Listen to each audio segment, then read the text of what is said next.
Soy Braulio Vázquez Campos, archivero de la casa, comisario de la exposición El viaje más largo y director del ciclo de conferencias. Y he estado abajo pues pidiéndole disculpas a todas aquellas personas que no han podido asistir y que se han quejado de que, que el Archivo de India no tenga un lugar más grande. Claro, si lo organiza el Archivo de India, pues ofrecemos lo que tenemos.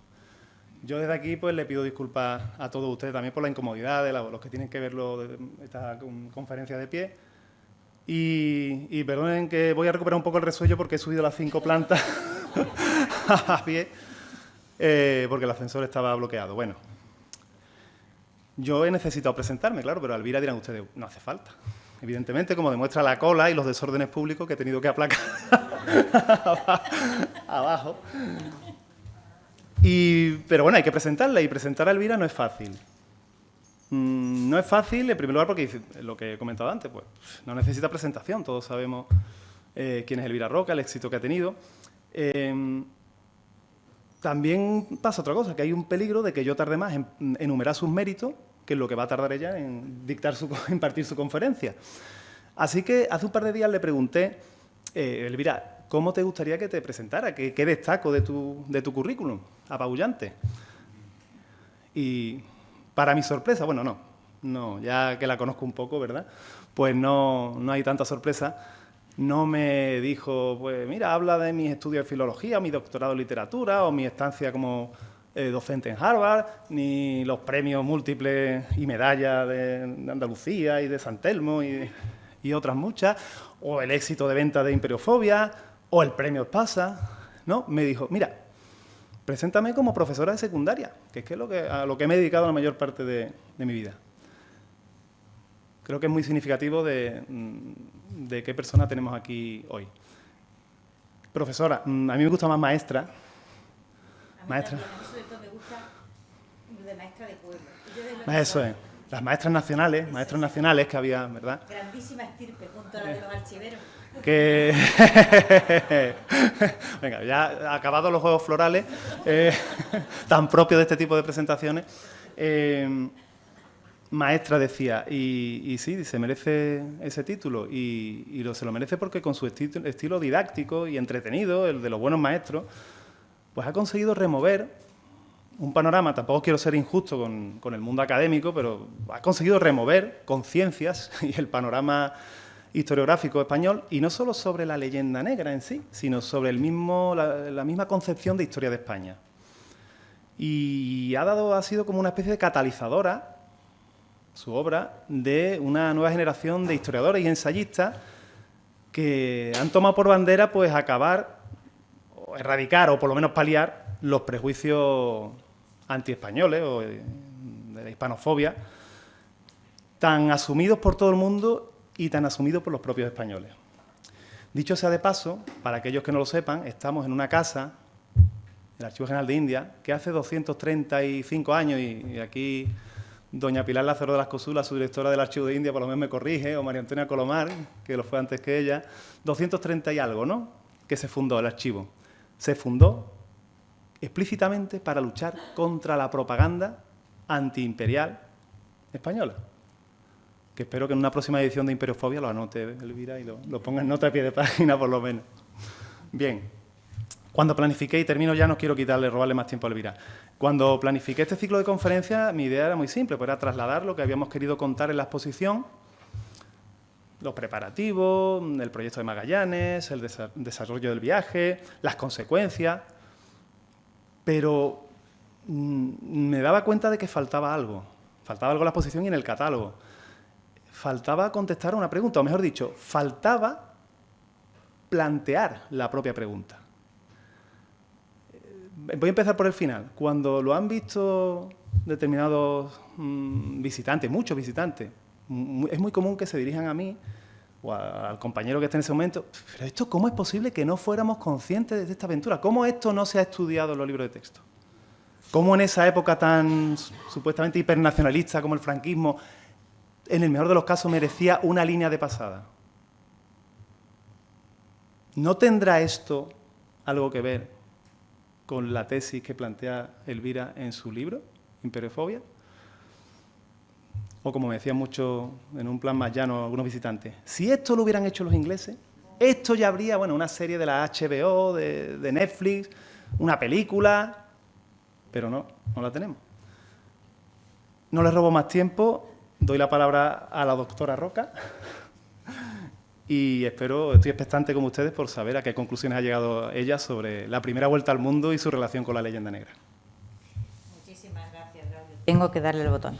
Gracias, Braulio, de verdad. Fue una alegría enorme para mí cuando él me llamó para decirme que se iba a hacer algo en el Archivo de Indias, porque yo estaba en un momento en que prácticamente empecé a sospechar que al 5º centenario de la Vuelta al Mundo le iba a faltar una celebración de Estado que pusiera esta gesta realmente de la historia de la humanidad en su sitio. Y entonces apareció Braulio para confirmar mi teoría del alcalde de Móstoles. Siempre hay un alcalde de Móstoles en España. Braulio es uno de estos alcaldes de Móstoles. Yo estoy aquí gracias a él, gracias a la Universidad Menéndez Pelayo por haberme invitado. La exposición realmente es una belleza y lo sorprendente, como él dice, es que esto no está en los libros de texto. Y si uno mira para atrás se da cuenta de que hace 20 años y hace 30 y 40 y 60 y 70 y 80 y 100 y 150, hace muchísimo tiempo que la Vuelta al Mundo había desaparecido realmente de los libros de texto. Y no solo había desaparecido la Vuelta al Mundo, sino que había desaparecido muchísimas otras cosas que son dignas de mención y dignas de recordación, porque habíamos llenado los libros de texto, y llenos están desde el siglo XVIII prácticamente. Entonces no había libros de texto, pero en fin, había lo que equivalía a un libro de texto, enciclopedias, catones, etcétera. Estaban llenos de derrotas y lo siguen estando. Los españoles llevan estudiando las derrotas, los fracasos, aquellos hechos que son lamentables o poco edificantes, lo que salió mal, y así durante tanto tiempo que hemos llegado a acostumbrarnos a esto como una normalidad. No es una normalidad. Es decir, el hecho de que la inmensa mayoría de los españoles en su educación escolar, tanto en primaria como en enseñanza media, ahora llamada secundaria, a mí me gusta más lo de media, por aquello de que los secundarios, en fin, más bien medio, ¿no? Sigan, digamos, siendo educados por 3 o 4 hitos que marcan su conocimiento de la historia, el conocimiento que en general se tiene de la historia la gente normal, digamos culta. Pongamos esa clase media que ha ido a la universidad, no son grandes especialistas en grandes cosas, pero pueden leer bien un periódico, ven la televisión, se orientan bien, saben dónde están, etcétera, etcétera. Esa clase media culta, que es la que sostiene realmente a los países y las democracias, la que aguanta los envites por abajo y por arriba, lo resiste todo. Esa clase nuestra, clase media nuestra, ha recibido una educación, no ahora, sino ahora, insisto, ya hace 100 años y con absoluta independencia de quién haya gobernado en España. Esto es muy importante. Con absoluta independencia de quién haya gobernado en España, ha recibido prácticamente la misma educación sobre historia de España. Si observan ustedes los libros de texto, yo lo he hecho, los he estudiado desde que aparecieron y aún antes que tuvieran este nombre, se dan cuenta de que hay una serie de tópicos que se repiten y que están tanto en los tiempos de la Restauración como en los tiempos de Primo de Rivera, como en el franquismo, como ahora mismo. No acaba uno de comprender el porqué de esta insistencia o el porqué de esta reiteración. Y hay que irse un poquito más atrás para entender esto. Por ejemplo, a las razones por las cuales se fundó el Archivo de Indias. El Archivo de Indias respondió a una especie de inquietud, de vez en cuando, en el 18, dentro de aquella placidez que fue el gobierno de los Borbones después de acabarse la Guerra de Sucesión, hubo una suerte de pequeña inquietud cuando las publicaciones, en el caso del Archivo de Indias, hay 2 autores que son realmente las causas de que el archivo se cree, que son los textos de Reynal y de Robertson, que han educado a media Europa, pero a ustedes también. Ustedes no saben quiénes son, pero han sido educados por ellos en realidad. Entonces, esos 2 textos que fueron muy importantes, el uno sobre las Indias, el otro sobre los Habsburgo, provocaron ya una cierta inquietud en Carlos III. Se decide entonces la creación de este archivo gigantesco para responder de la misma manera torpe e inútil a lo que en aquel momento ya era no leyenda negra, porque la leyenda negra la vinculamos a la propaganda orangista, a la publicación de panfletos extremadamente agresivos, etcétera, etcétera, los textos sobre la Inquisición, que todos sabemos que eran unas descripciones de horrores como de película de miedo y muy gore todo. No, ya aquello era texto respetable, ya aquello eran unos señores ilustrados y todo eso. No eran panfletarios, esto ya no eran escritores de panfletos, digamos, era gente muy considerada y respetada intelectualmente. Se decide hacer el Archivo de Indias, no estoy haciendo para nada lo que venía a decir, pero en fin. Se decide hacer el Archivo de Indias y el Archivo de Indias responde a exactamente el mismo mecanismo de torpeza infinita y absoluta.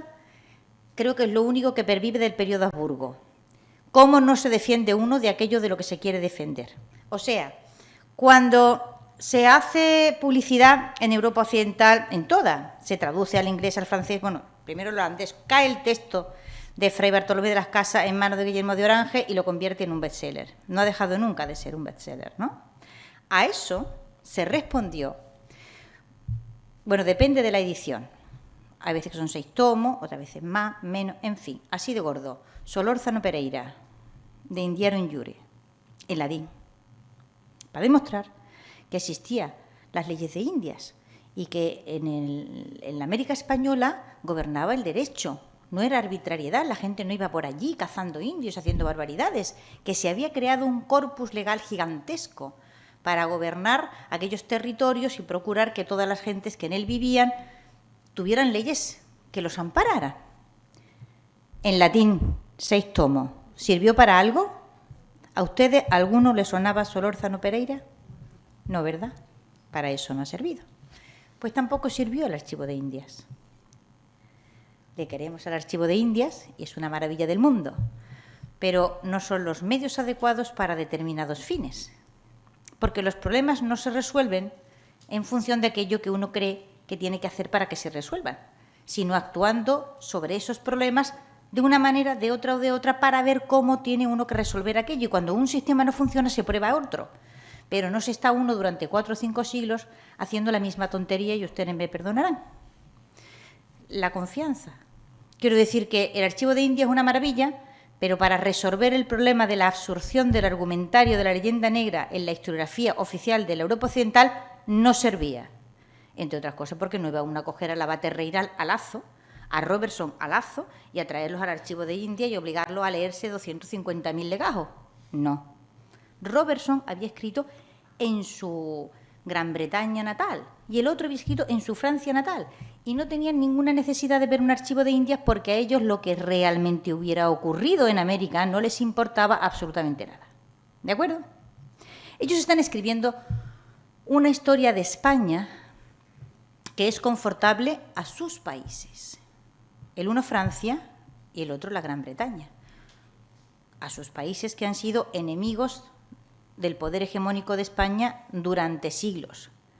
Y es evidente de toda evidencia, y solo por sentido común, que no van a escribir una historia de España que sea amable y buena para España, por la sencilla razón de que los dos están sanos y son personas normales. O sea, no le dan razones al enemigo. Eso a cualquiera. Robertson no era malo, Reinal no era malo, los ingleses no eran malos, los franceses tampoco eran malos. Simple y llanamente luchaban contra una hegemonía que no era la suya. Si es que es así de sencillo, es todo de una sencillez, catastrófica.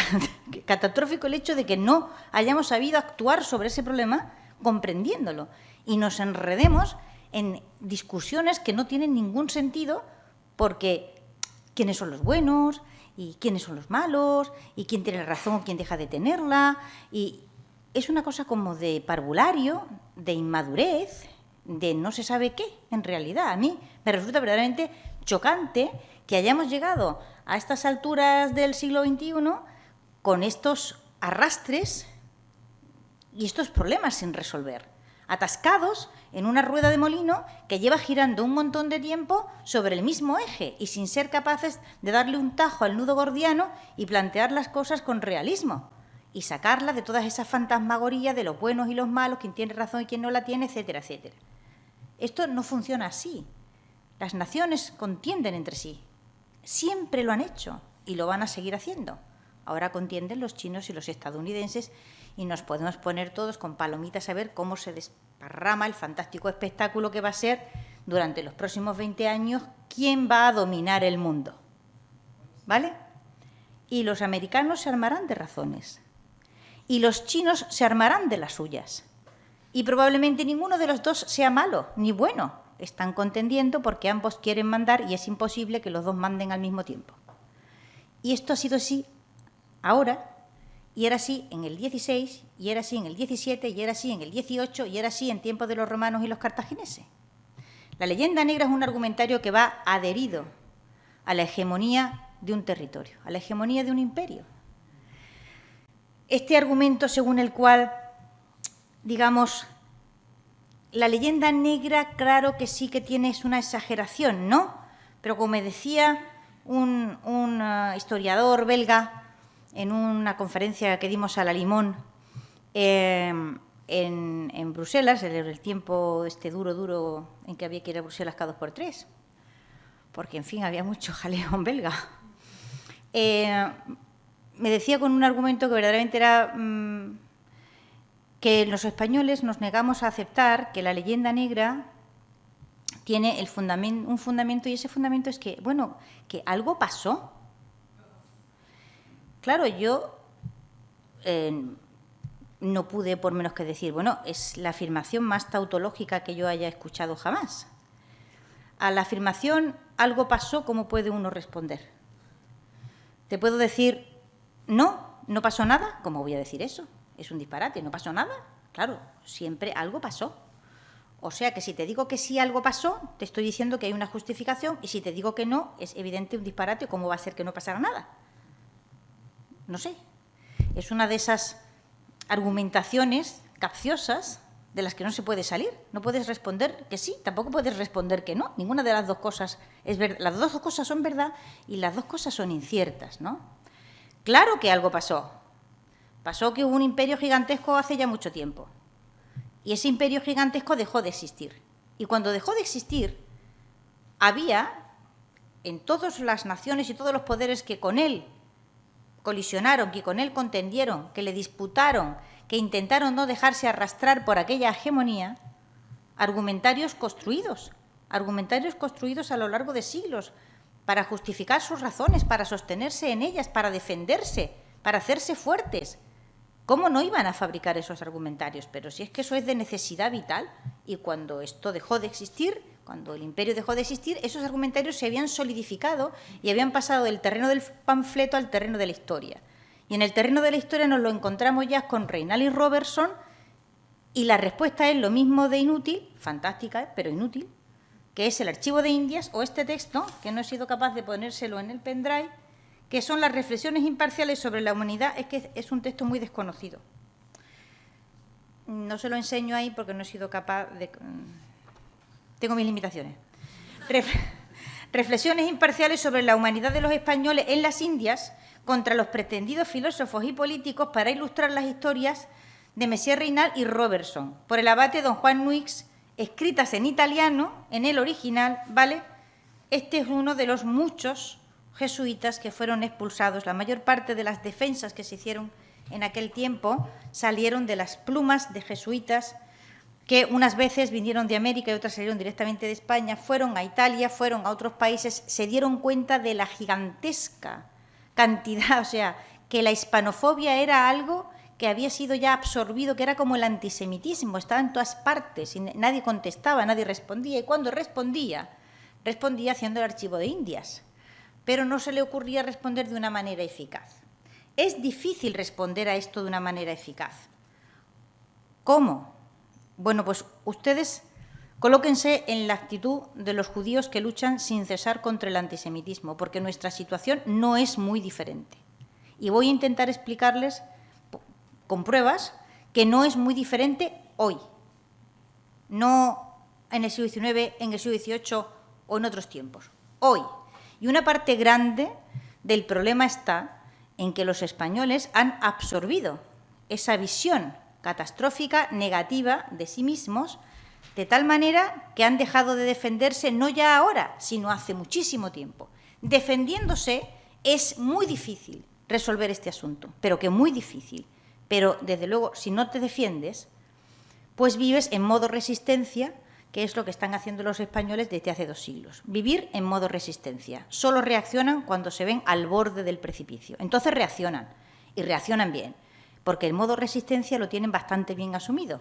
Está el alcalde de Móstoles y otros tipos de fenómenos, digamos, más o menos a los que estamos acostumbrados, y siempre esperamos que por debajo va a haber esa fuerza de resistencia que es la gente normal, que es la que se echa a andar en este país cuando ve que por arriba le falla todo, todo el mundo da un paso al frente o muchísima gente da un paso al frente, y entonces el país resiste y sobrevive a circunstancias adversas que a veces resultan incomprensibles, como la invasión napoleónica, que nadie supo nunca cómo se derrotó aquel ejército, pero se derrotó cuando toda Europa se había rendido. Este país no se rindió la gente, se rindieron sus élites que venían ya rendidas del siglo XVIII. Que venían ya rendidas del siglo XVIII porque durante el siglo XVIII se había acomodado en España el afrancesamiento, que fue la absorción acrítica, incontestada, genuflexa, de la mayor parte de nuestras élites políticas y literarias y culturales a la moda francesa. A la moda francesa porque ha habido un cambio de dinastía y porque es forzoso adaptarse a la nueva situación, al nuevo poder, y ese nuevo poder ha venido con él todo el argumentario de la leyenda negra, que había sido, ¿cómo lo diría yo?, la piedra fundamental de lo que podemos llamar, no sé, la propaganda o la campaña electoral que habían hecho los Borbones defendiendo a su candidato al trono de España. ¿Cómo va a despojarse Luis XIV, cómo va a despojarse Francia de lo que había sido su propaganda oficial durante muchísimo tiempo?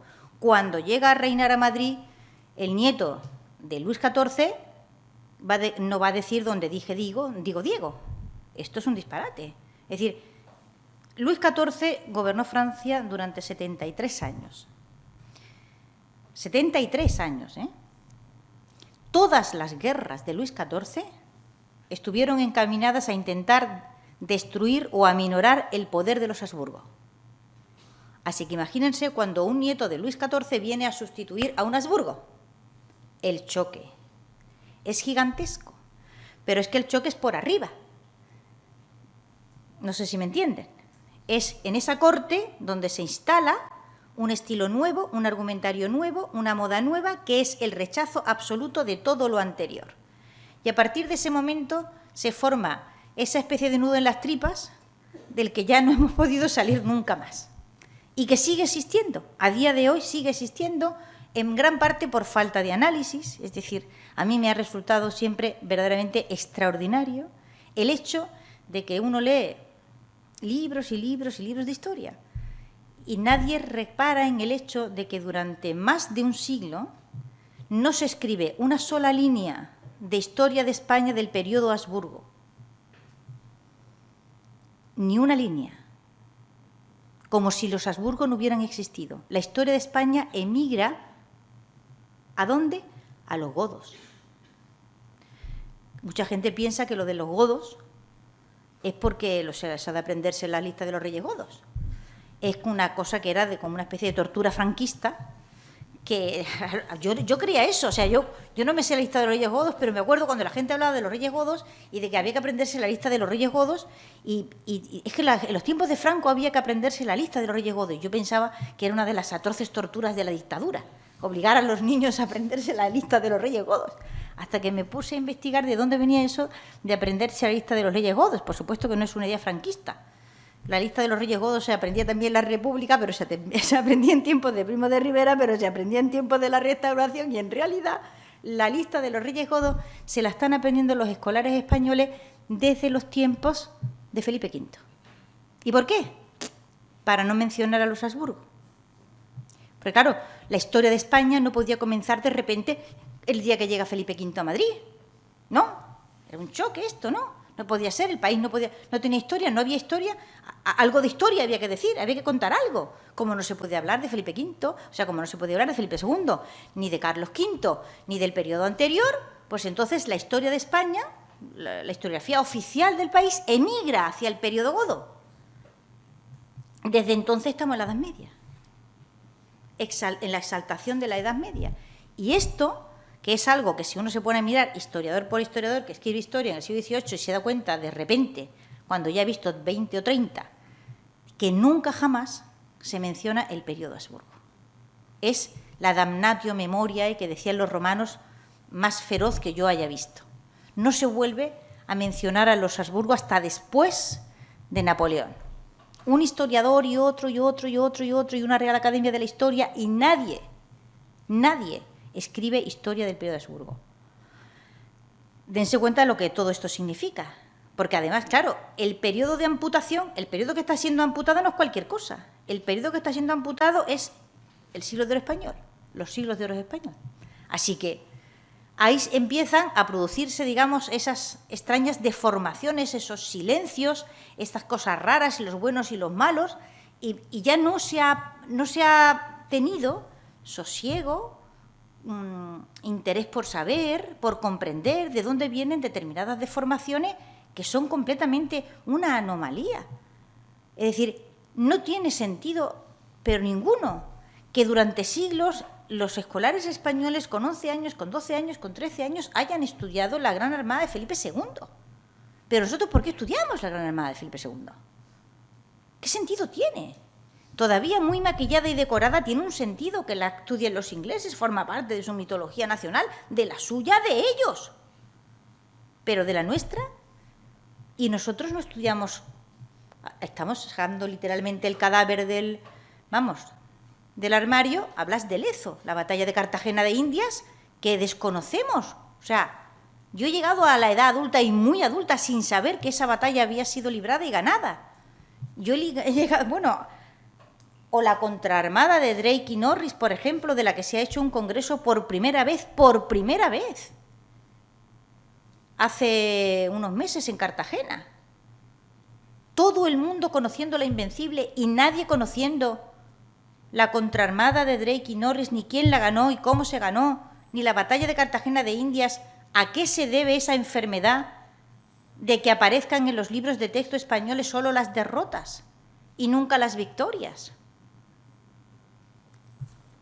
A Reinal y a Robertson, entre otros. Es decir, a que cuando se supera el periodo de largo silencio por el que atraviesa la historiografía del periodo Habsburgo en el siglo XVIII y después del siglo XVIII, porque esto llega al siglo XIX y unos años, o sea, cuando se empieza a escribir otra vez historia de España, ya hay una historia de España que ha sido escrita en francés y en inglés, y es esa la que se copia. Y a partir de ese momento, nuestros cuerpos de élite han aprendido historia de España en las enciclopedias francesas, o en Robertson, o en otros historiadores que han escrito historia de España, porque la historia de España se sigue escribiendo en todas partes, menos en España. Y esto es el origen de un montón de problemas que a día de hoy siguen existiendo, que es, por ejemplo, la colonización de la historia de España por parte de los hispanistas. Antes, al principio se llamaban hispanisants. ¿Por qué hay tantos hispanistas?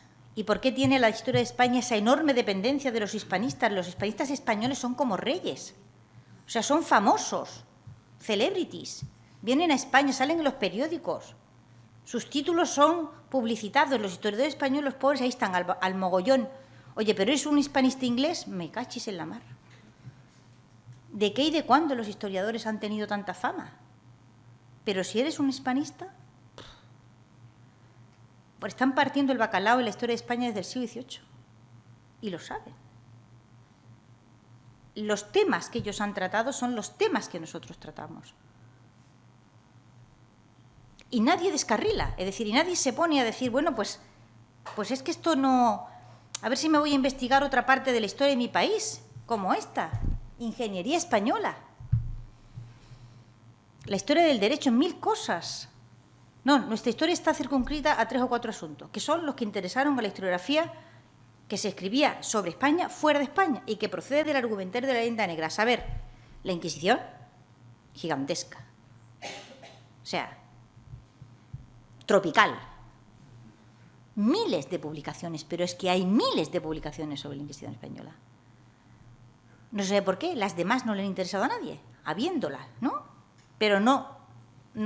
Ustedes entreténganse en buscarse la bibliografía sobre la Inquisición francesa, prácticamente inexistente.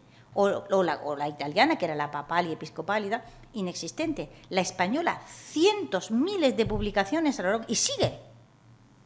O sea, que esto no se detiene. Se meten ustedes en día al net, acotan un tiempo y dicen, por ejemplo, desde 2000 a 2015, voy a Inquisición, voy a ver cuántas publicaciones hay. Estremece. Claro, cuanto más se publica, más grande parece.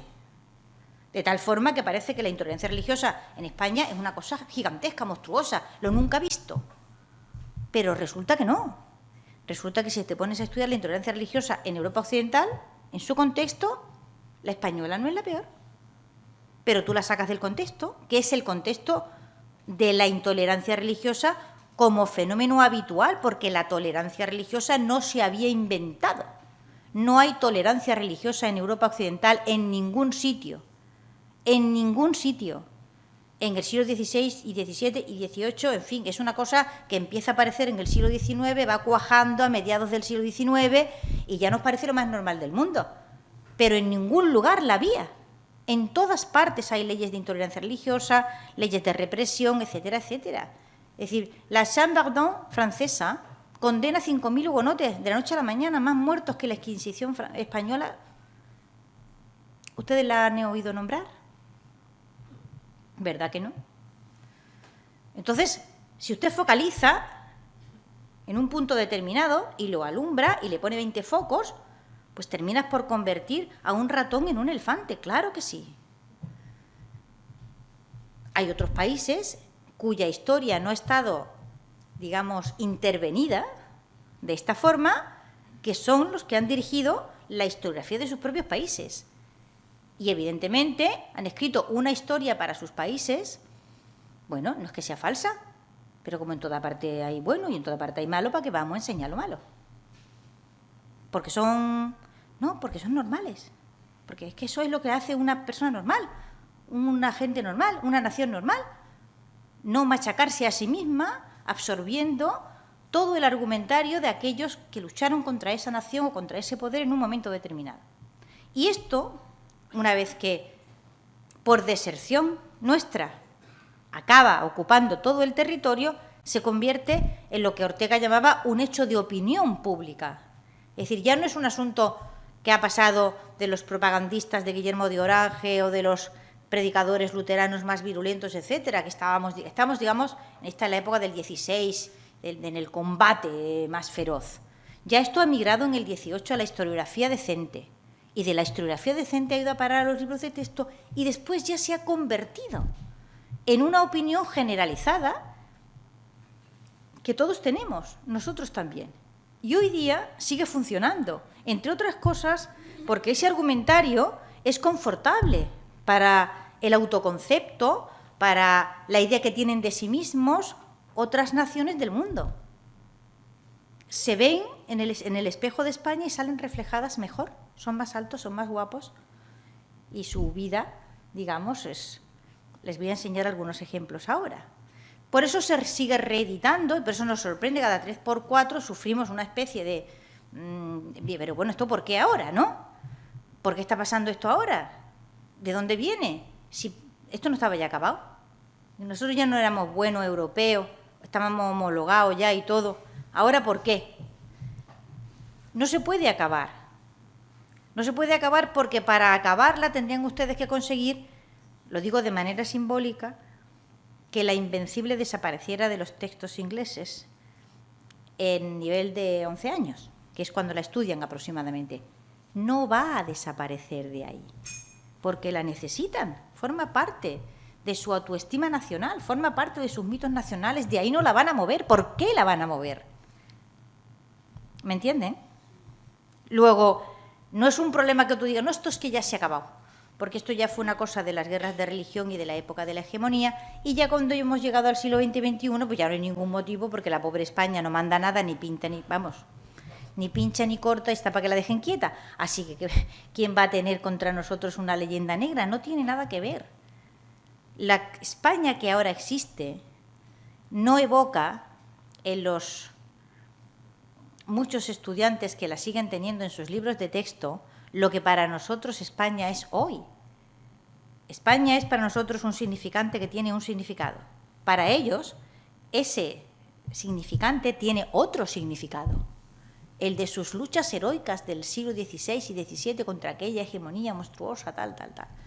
Entonces, y eso se proyecta irremediablemente sobre nosotros, que hemos heredado esa gigantesca historia que nos viene grande, que no sabemos gestionar, que como no la sabemos gestionar, nos las gestionan otros, que en general nos estalla cada 5 minutos en la cara sin saber muy bien por dónde vienen las tortas, etcétera, etcétera.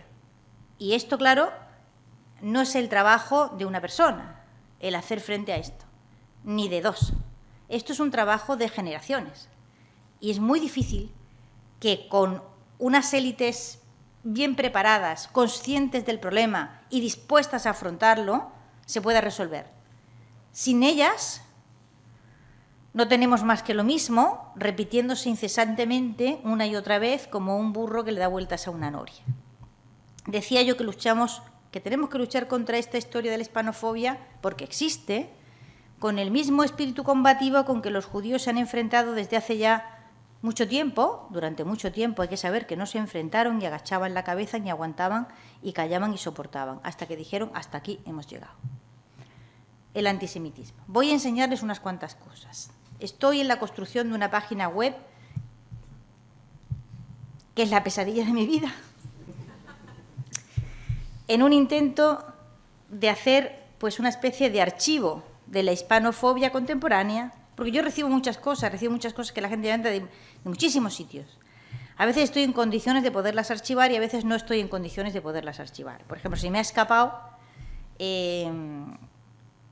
me mandaron la noticia, pero no he podido hacerme con el documento, o sea, con una prueba documental, tipo fotografía o lo que sea, porque en territorio africano, tanto en la zona anglófona como la que habla francés, andan últimamente haciéndose exposiciones sobre los orígenes de la esclavitud, o los orígenes de la esclavitud no son los comerciantes ingleses ni franceses, sepan ustedes que son los españoles los responsables del fenómeno.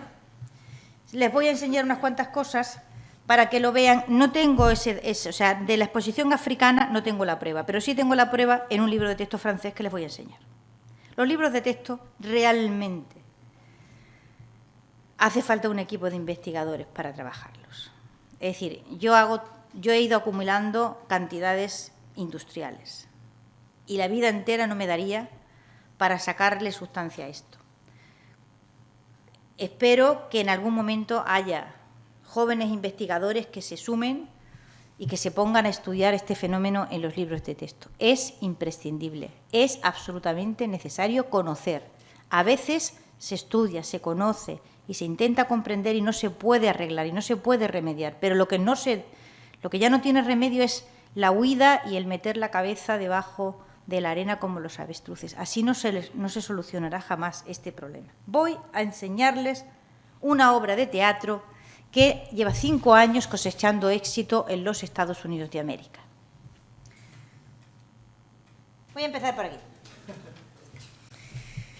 Este John Leguizamo es de origen peruano, ha obtenido un premio el Tony Award, es uno de los premios de teatro más prestigiosos de Estados Unidos, ya 5 años paseándose con una obra de teatro que, bueno, ha tenido un éxito enorme y lo sigue teniendo. Bueno, les digo, lleva 5 años recorriendo, o sea que efectivamente es un... les voy a contar un poco lo que cuenta él, es un monólogo en este Latin History for Morons. Morons, para quien no sepa, es tontorrón, es una palabra muy de argón, ¿no? Idiota. Entonces, el asunto es la corona de Felipe II. El asunto que cuenta este John Leguizamo Es la historia, es un padre que tiene un chico, el chico es hispano, nunca le llama hispano, ¿no? Son latinos, que viene del colegio, está muy triste porque sufre acoso y porque es latino, porque es hispano. Entonces su padre le dice, bueno, pues no, para reforzar su autoestima y su sentido de, en fin, de orgullo, le dice, bueno, pues tú te preocupes por eso, venga, vamos. Y entonces se pone a reflexionar para que su hijo refuerce su autoestima, qué historia de un héroe hispano, a Latin hero, puede él contarle para que su hijo se sienta identificado con ese héroe y su autoestima suba y no se sienta tan machacado en ese ambiente de blancos protestantes, en fin, el ambiente WASP del colegio en el que está. Entonces se sienta a reflexionar sobre su origen y, claro, cuando se pone a reflexionar sobre su origen, va inmediatamente a la conquista. Y hace un repaso de su historia, desde la conquista en adelante, en el que no falta detalle. O sea, no falta detalle. Yo se lo voy a enumerar, pero que muy por encima. La conclusión es, claro, hijo, ¿tú cómo no vas a tener un problema? Viniendo de donde vienes. O sea, nosotros no podemos compararnos con este mundo perfectamente blanco, rubio y protestante, tan dulce, suave y cariñoso, en el que tú te has tenido que insertar, viniendo como vienes de pinceladas. Los españoles llevan la sífilis a todas partes, la han pillado porque se dedican a tener relaciones sexuales con las ovejas, y los animales porque no tienen mujeres. Luego esto está confuso porque, claro, al mismo tiempo violan a las indias. Cristóbal Colón es directamente como Trump. Cortés toma Tenochtitlán gracias a las enfermedades, porque lo que hace es infectar de enfermedades a todos los indios, cuando ya se han muerto, la gran mayoría, entonces él toma Tenochtitlán. Y es como Putin. Así acaba con un imperio que es el más grande, bello, hermoso, extraordinario que ha existido jamás, que es el Imperio Azteca. Sale Felipe II, ahí con el tal, que tiene un zoo de indios, y a eso se dedica para sus diversiones, con su pequeño zoo, así en ese plan, ¿no?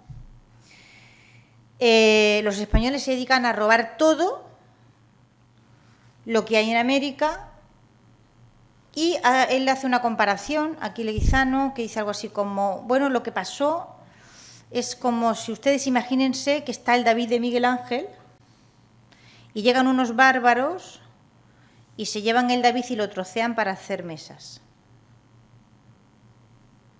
En ese plan. La cifra del oro, no sé si él la dice bien o la dice mal o se le vaya a la cabeza, no sé, la cabeza se le vuelve desde el principio, pero sí. 500.000 de toneladas de oro. Había 35 millones de indígenas, de los cuales los españoles matan el 97%. Termina la obra de teatro en medio de gigantescos aplausos. El tal Leguizano vende merchandising de la conquista y es el rey del mambo, evidentemente. Evidentemente tiene un éxito extraordinario, se le pasea por un sitio y por otro. ¿Y qué es lo que vende este John Leguizamo en Estados Unidos? Pues vende un confort extraordinario a esos blancos protestantes que van a verlo. Él sabe, porque intuitivamente lo sabe, qué tecla tiene que tocar si quiere tener éxito. Porque él sabe que si exactamente eso que él está haciendo lo hiciera, por ejemplo, con la desaparición de los Tomahawks en Massachusetts, pues a lo mejor podría poner la obra de teatro, no digo yo, que en una parroquia de barrio, pero de la parroquia de barrio no sale. Así tiene éxito y él lo sabe. Así que toca la tecla que tiene que tocar. Esto está en Netflix y ustedes lo pueden ver. En una versión antigua. La ha mejorado, ¿eh? ¡Buah! La ha mejorado un montón a base de horrores, pero en cascada, ¿no? Porque claro, cuanto más horrores cuenta, más éxito tiene, es una cosa fantástica. Este Leguizamo, en plena actuación, ¿eh? Ahora mismo está en un teatro en Los Ángeles. Seguimos. Esto que ustedes tienen aquí, que yo les voy a enseñar ahora, es mi intento de averiguar. Es misión imposible. Vamos, no por el camino que yo he llevado. No sé si por otro camino se podrá, pero hasta ahora es imposible. Como ejemplo, ¿quién era o quiénes eran los dueños de Palo Alto? Palo Alto es la finca, o sea, el latifundio, es una finca gigantesca, que Stafford cedió para la creación de la universidad que lleva su nombre y que en un principio se nutría con los fondos de esa granja gigantesca que Stafford, que había ido comprando terrenos, le cede a esa universidad para que de los beneficios de esa que cría caballos y muchas cosas, la universidad se nutra y, en fin, pague sus sueldos de profesores, sus bibliotecas, etcétera.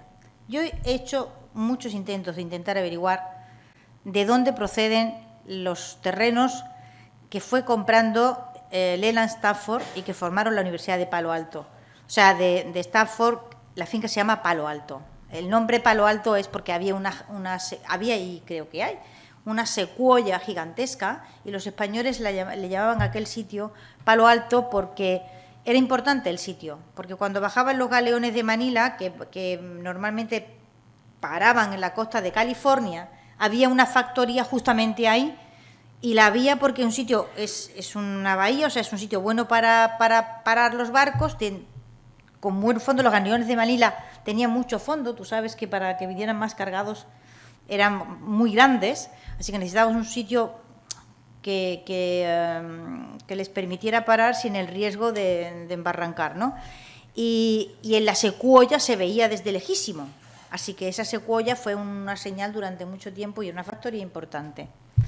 ¿Por qué? Pues porque Stafford le quitó a Fray Junípero Serra una calle, un edificio, y ha participado en una especie de aquelarre antihispánico también, justamente en una tierra que yo creo, por proximidad, digo creo, que fue arrebatada a los indios en 1848, incorporada al estado de California, como casi todas las tierras que había en California, o sea, a las misiones.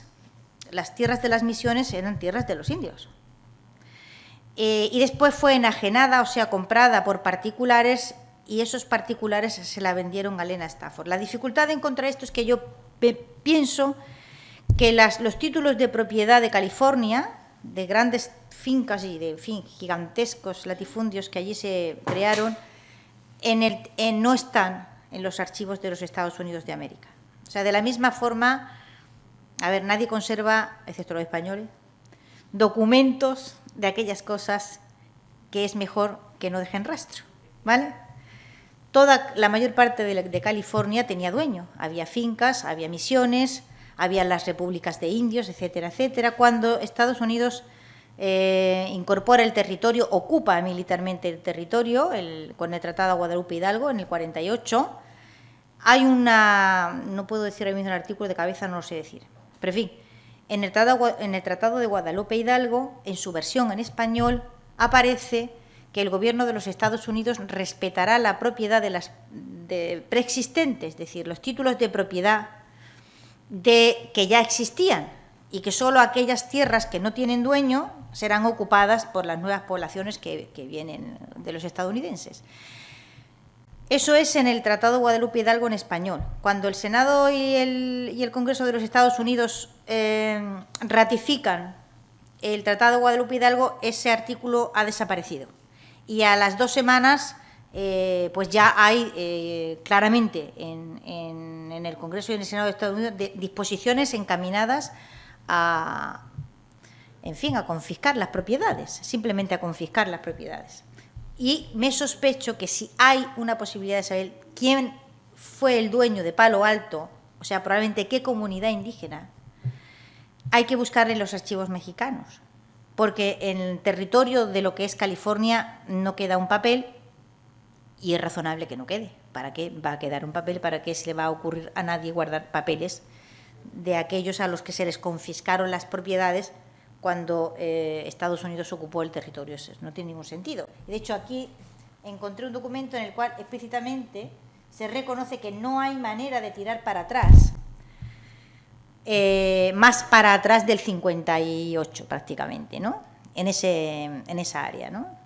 Que es cuando empieza, que es cuando empieza el Estado de California, o sea, el Gobierno de California, a enajenar parcelas y a venderlas a propietarios, parcelas que antes han sido confiscadas, pero a partir de ahí, desde ese punto para atrás, es muy difícil tirar. En territorio californiano, desde luego, pienso que no hay documentación al respecto, y si queda alguna debe estar en territorio mexicano, si es que queda, ¿no?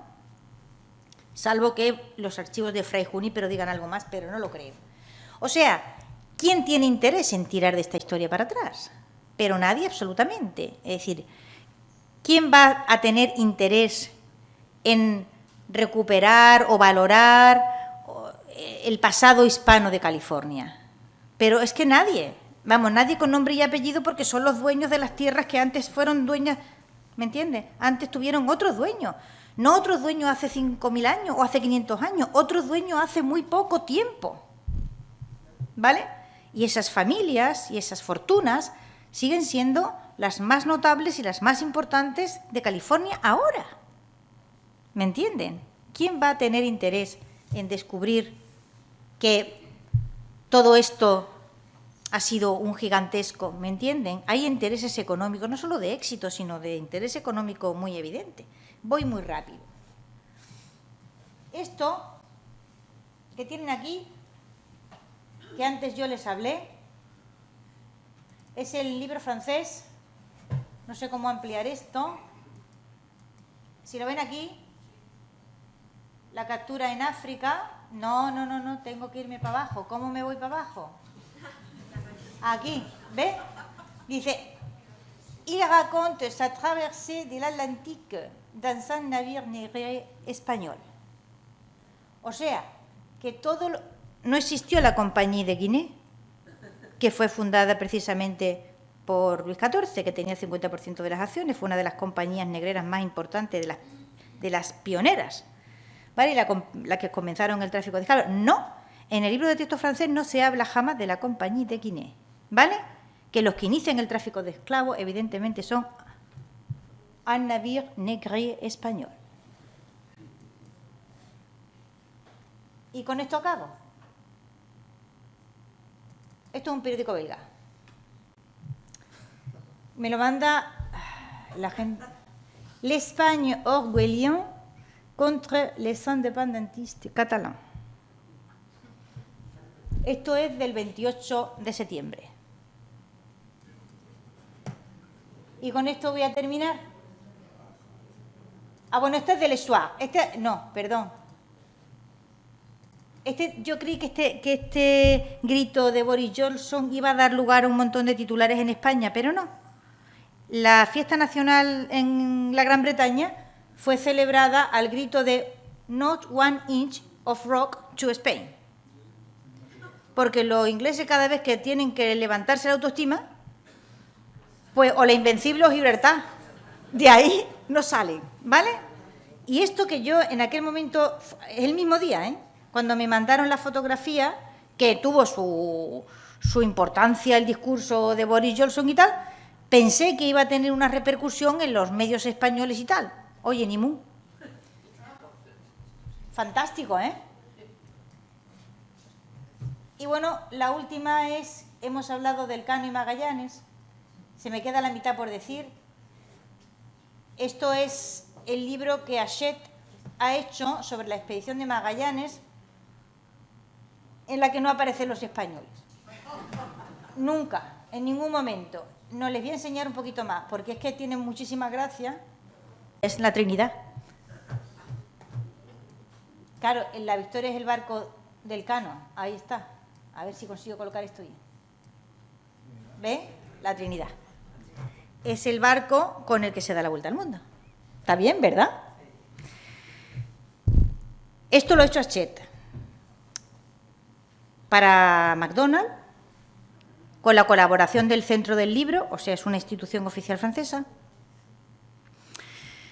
Debe de tener alguna rentabilidad económica el hecho de la vuelta al mundo, porque si no, no se explica que tantas empresas estén implicadas. Yo he estudiado un montón de ellas, hay pasta. O sea que esto debe de dar como muy buena imagen cuando hay tantos empeños en borrar el nombre de España y España se deja borrar de esta manera tan penosa y lamentable. Esto no he sido capaz de hacer el pantallazo para traérselo. En julio, el ministerio francés correspondiente, portugués, anunció que la vuelta al mundo de Magallanes daría lugar a una semana magallánica en todos y cada uno de los municipios de Portugal. Para cuando termine el plan portugués, digamos, de celebraciones con los 22 museos de ciencia viva implicados, en fin, todo lo que están haciendo, que es verdaderamente un esfuerzo grande, no quedará un solo niño portugués que no piense que son los portugueses los que le dieron la vuelta al mundo. Hombre, como diría mi amigo Werner Thomas, algo sí pasó, ¿no?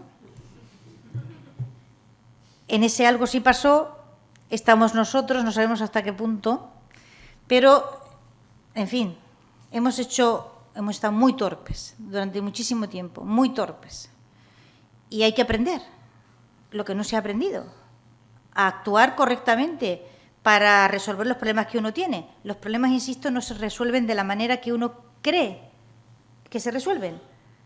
El archivo de India es maravilloso, no ha servido para resolver el problema. Y si ese problema alguna vez se puede resolver, será con el esfuerzo de muchísima gente, no de una sola persona. A la gente joven que aquí hay, se lo digo, que tendrán que hacer el esfuerzo ellos si quieren. Si no, pues le dejaremos el problema a la siguiente generación como la que me precedió me lo dejó a mí. Otra cosa no puedo decir. Muchísimas gracias.